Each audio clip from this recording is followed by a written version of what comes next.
La fuente de la vida. Un viaje a través de los siglos y la historia de la humanidad.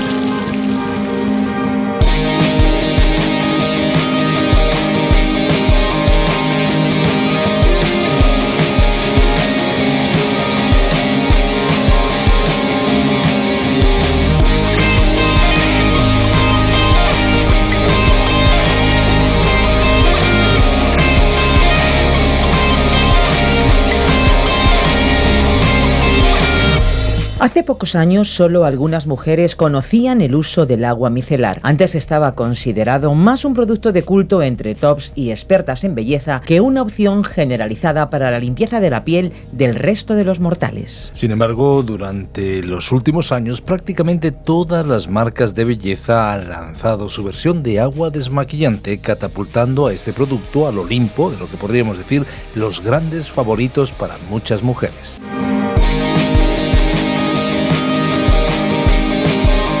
Amigos queridos, ¿qué tal? ¿Cómo están? Estamos nosotros aquí una vez con este programa La Fuente de la Vida, un espacio en el que nos acercamos a la Biblia, el libro más vendido de la historia, y lo hacemos para conocer los detalles de cada uno de sus capítulos. Soy Esperanza Suárez y aquí estoy encantada de poder estar con ustedes los próximos minutos. Es que la Biblia es un libro único, especial, un libro que ha cambiado la historia. Es el bestseller por excelencia. Y no se trata solamente de un libro cualquiera o un libro que muchas personas compran y lo tienen ahí guardado en sus estanterías, en sus bibliotecas. No. Es un libro que está siendo difundido por todos los medios de comunicación, incluso también por la radio. Este es el caso de las versiones en audio de la Palabra de Dios. Y no solamente eso, también los estudios que se hacen de este conjunto de documentos es tan maravilloso. Este es el caso de La Fuente de la Vida, que es una adaptación del programa original de John Vernon McGee a través de la Biblia y que hoy se escucha en decenas de países. A España el programa llegó por medio del minucioso trabajo de Virgilio Bagnoni, profesor de Biblia. El que hace las cosas de forma correcta tiene todas las de perder, mientras que el que hace trampas y perjudica a los demás prospera. Lamentablemente esa es la cruda realidad. Es la realidad de un mundo apartado de Dios que podríamos decir vive en la oscuridad. ¿Y qué esperanza tenemos? Pregunta importante, claro que sí. Pregunta que estamos seguros que hoy podremos responder porque estamos recorriendo el libro de Job y nos vamos a 2 capítulos completos de dicho libro, el capítulo 20 y el capítulo 21, y nos adentramos también en el capítulo 22. En ellos seguiremos aprendiendo, cómo no, a partir de la situación casi, podríamos decir, insoportable que estaba viviendo Job, en medio de preguntas sobre la justicia y la injusticia. ¿Por qué aparentemente prosperan algunos que hacen las cosas de manera equivocada? Pues respuesta a estos interrogantes encontramos en el libro de Job, dentro del libro de los libros, dentro de la Biblia. Vamos a escuchar ahora ya a Virgilio Bagnoni y después nosotros volvemos para darles las vías de comunicación para ponerse en contacto con La Fuente de la Vida. Así que adelante, Virgilio. La Fuente de la Vida. Hoy estudiaremos el libro de Job desde el capítulo 20, versículo 1, hasta el capítulo 22, versículo 2. Volvemos hoy, estimado oyente, al capítulo 20 de este libro de Job. El tema ahora es el segundo discurso de Zofar. Ahora, el último de sus amigos, el tercero, iba a hablar a Job en esta segunda ronda del debate. Luego tendremos una tercera ronda, que será breve, y en la cual ni siquiera estará incluido Zofar. Recordemos que Zofar era un legalista. Creía que Dios obraba según la ley y el orden. Esto, por supuesto, es verdad. Pero el trono de la ley y el orden en el juicio se convertiría en un trono de gracia. Y Zofar no sabía nada acerca de eso.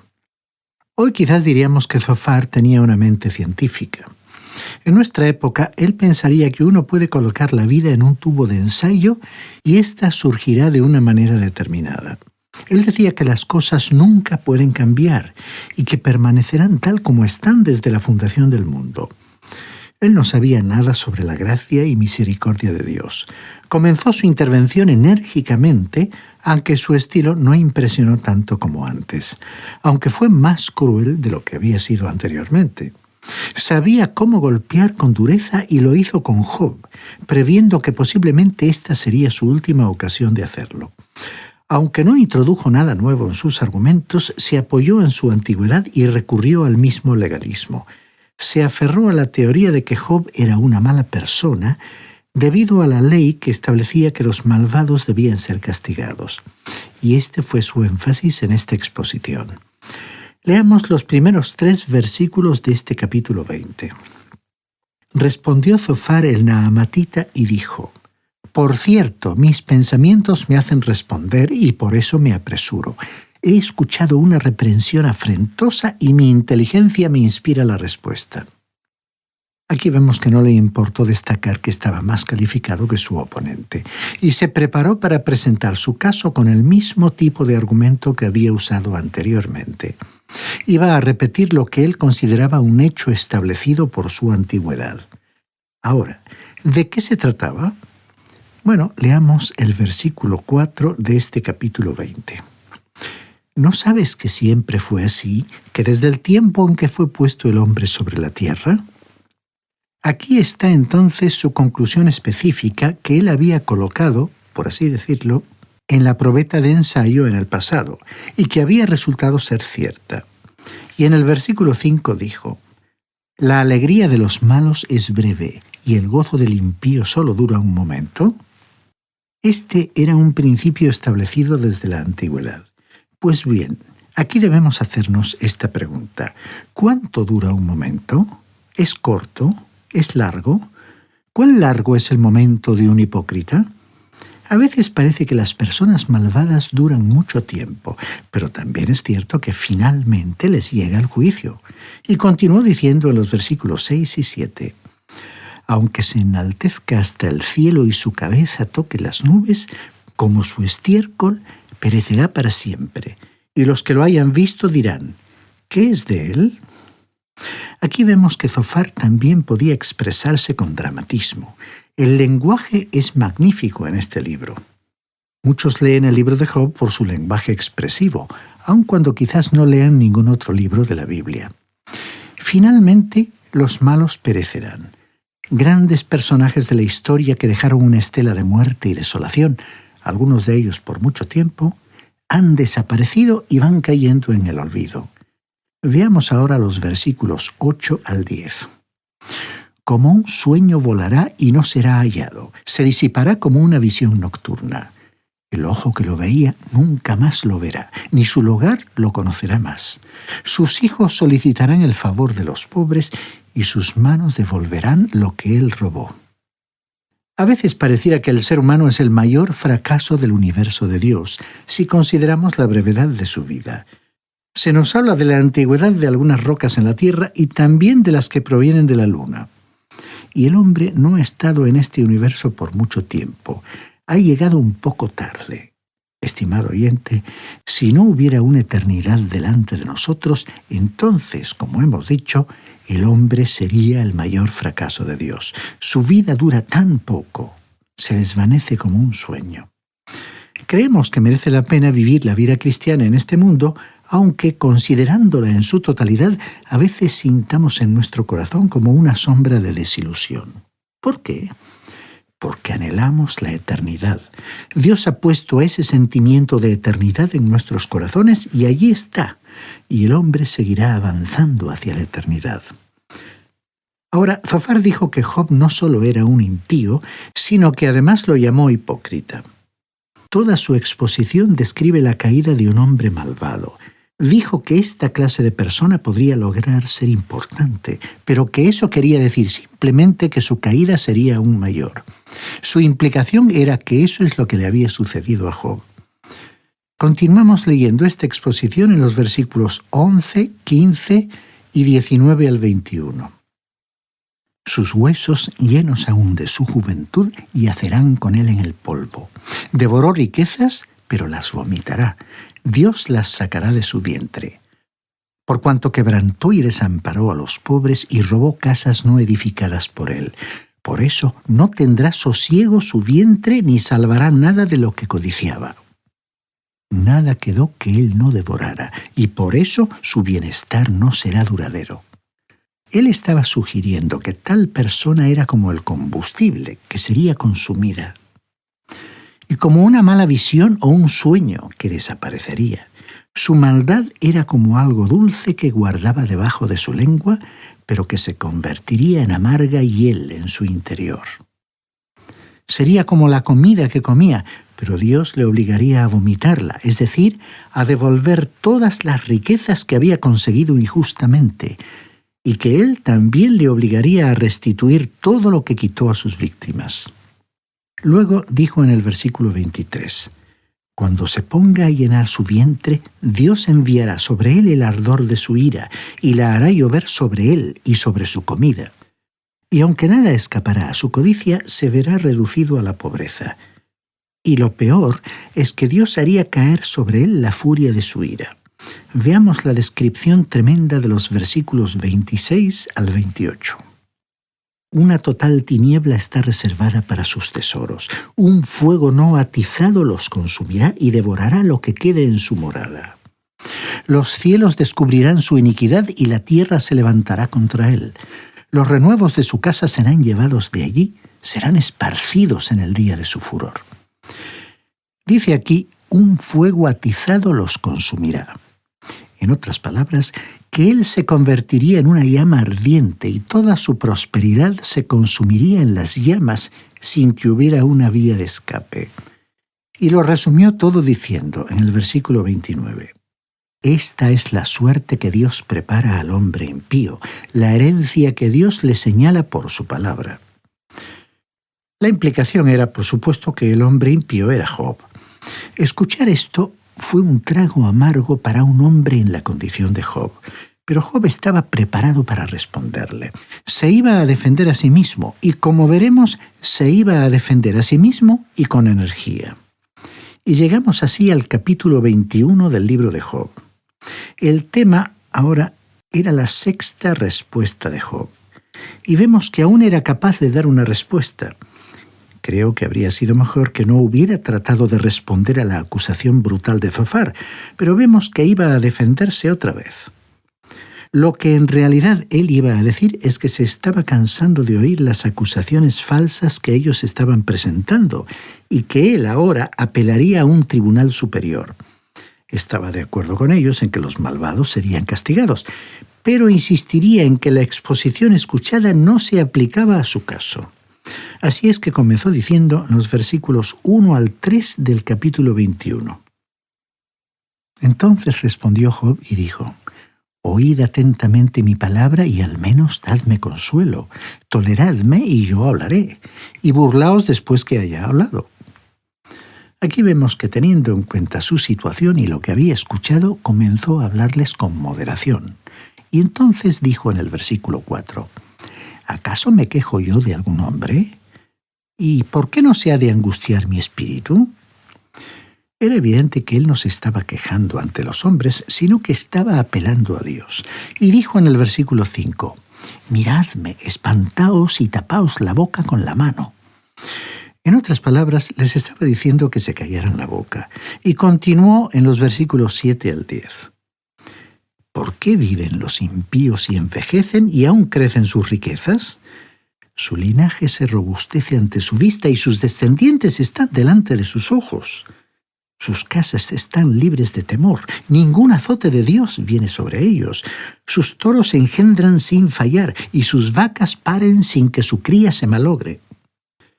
Job iba entonces a señalar una falacia en el argumento de ellos. Los malos no siempre sufren en esta vida. En realidad, hasta pueden prosperar. No siempre son eliminados. Algunas veces llegan a alcanzar una edad avanzada. Sus posesiones permanecen intactas y sus hijos pueden heredarlas.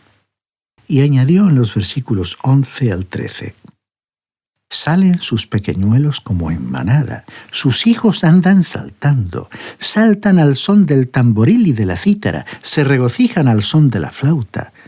pasan sus días en prosperidad y en paz descienden al Seol.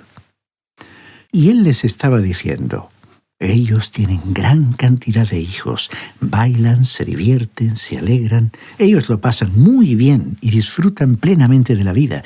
Puedes decir que su caída va a ser aparente, pero estás equivocado. Tal como los demás, ellos tienen que descender a la tumba, pero sin que les haya golpeado antes la catástrofe. Recordemos que Job era un ganadero que tenía bastante ganado y dijo que algunos individuos malos eran ganaderos muy ricos, con familias grandes y prósperas. Recordemos también que esto era algo que molestaba mucho al rey David.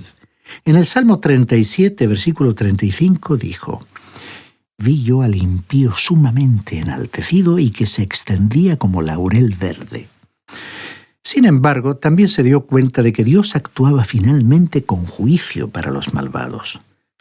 Luego, Job siguió diciendo en los versículos 14 y 15 de este capítulo 21.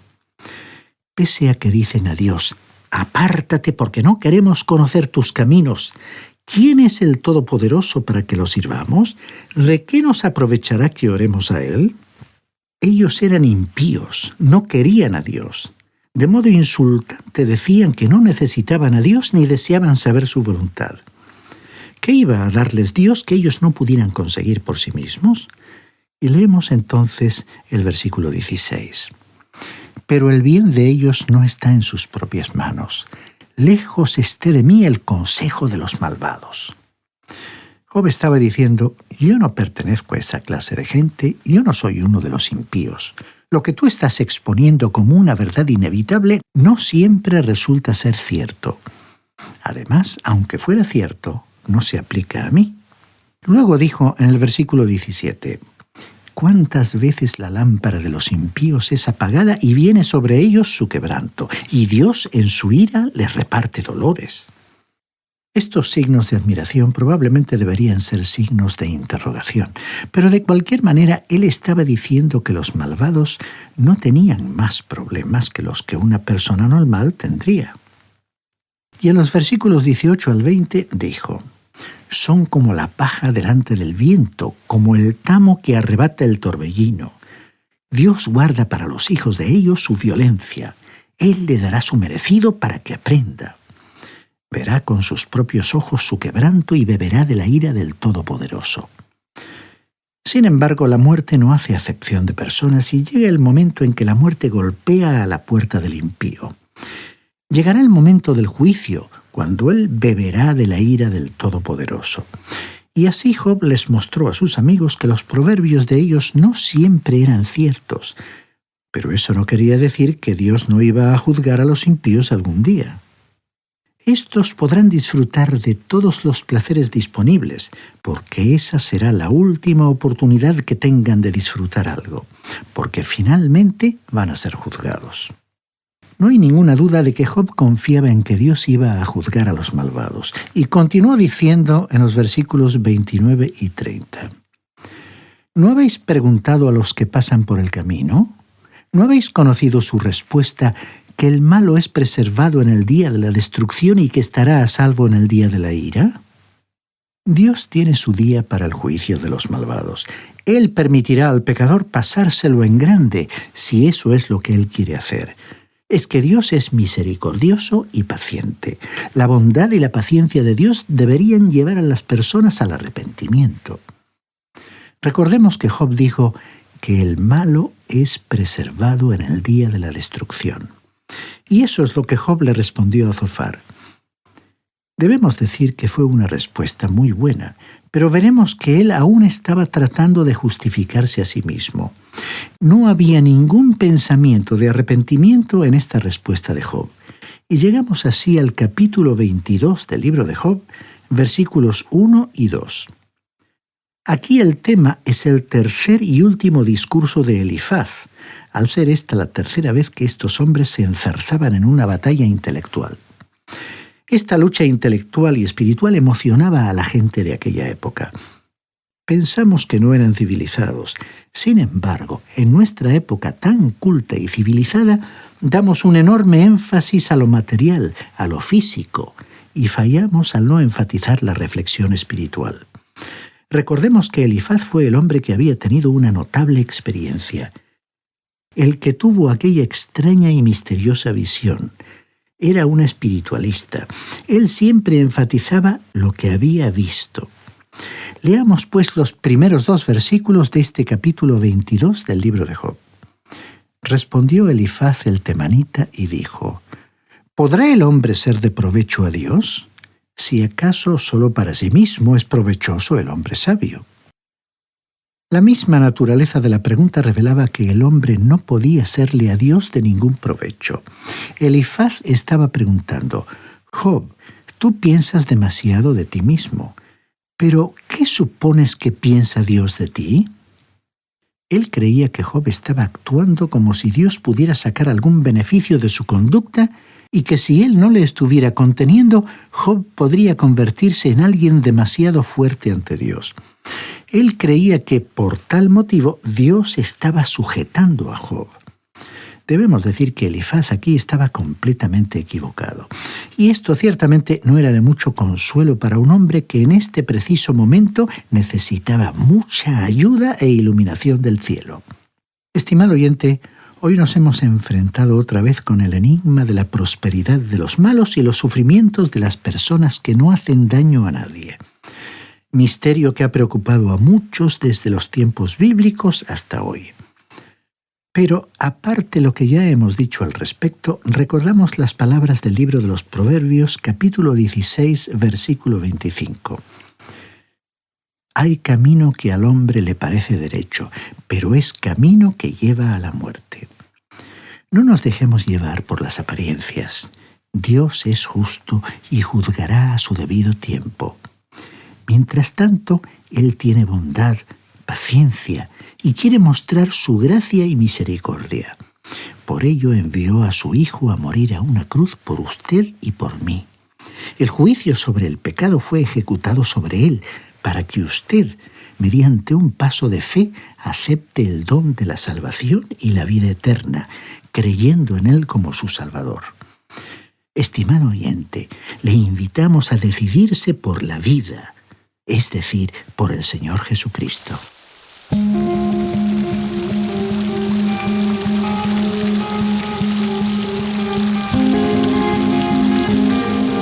Qué sencillo, pero qué profundo ha resultado el espacio de hoy. Estamos seguros que el tiempo que hemos pasado escuchándolo no ha sido un tiempo perdido, sino muy bien invertido. Un tiempo que agradecemos lo hayan pasado junto a nosotros. Si alguno de ustedes quisiera volver a escuchar este espacio o tal vez alguno de los anteriores, existe la posibilidad. Lo pueden volver a escuchar en nuestra web lafuentedelavida.com o bien en la aplicación de La Fuente de la Vida, que también se puede encontrar con el nombre de A Través de la Biblia. Les recordamos nuestros teléfonos, tomen nota, 91 422 05 24 y 601 20 32 65. Recuerden que si llaman desde fuera de España, deben pulsar el prefijo más 34, 91 422 05 24 y 601 20 32 65. ¿Lo anotaron? Bueno, pues anoten también nuestra dirección electrónica info@radioencuentro.net. Escríbanos. Si les ha gustado, si les ha interesado el espacio de hoy, estamos seguros que volverán en el próximo. Pero si por casualidad no les hubiera gustado nuestra sugerencia, es que vuelvan en el próximo. En cualquier momento vamos a sorprenderles. Y si tal vez es usted un oyente asiduo de La Fuente de la Vida, escríbanos como lo ha hecho Jorge desde Costa Rica. Les leo textualmente su mensaje. Dice así: quiero saludarles y agradecerles todo su esfuerzo. Llevo algún tiempo escuchando su programa y leyendo los estudios bíblicos que transmiten y he de decirles que está siendo de gran bendición para mi vida cada uno de estos espacios. Pues ya ven, bueno, mejor dicho, ya lo oyen. Este es uno de los muchos testimonios que recibimos a diario. Muchísimas gracias a Jorge y a tantos como él que nos envían sus comentarios. Es evidente la tremenda oportunidad que la fuente de la vida proporciona, así que por favor aprovéchenla, porque este es un medio para crecer personalmente, pero ¿por qué no? También para poder llegar a sus amigos y familiares con el mensaje de la Biblia. De verdad, aproveche esta herramienta y compártala en sus redes sociales. Ahora ya tenemos que marcharnos, tenemos que despedirnos y lo hacemos con la frase que caracteriza la fuente de la vida, que es mucho más que una frase bonita, es una verdadera promesa que siempre se cumple. Hay una fuente de agua viva que nunca se agota, beba de ella.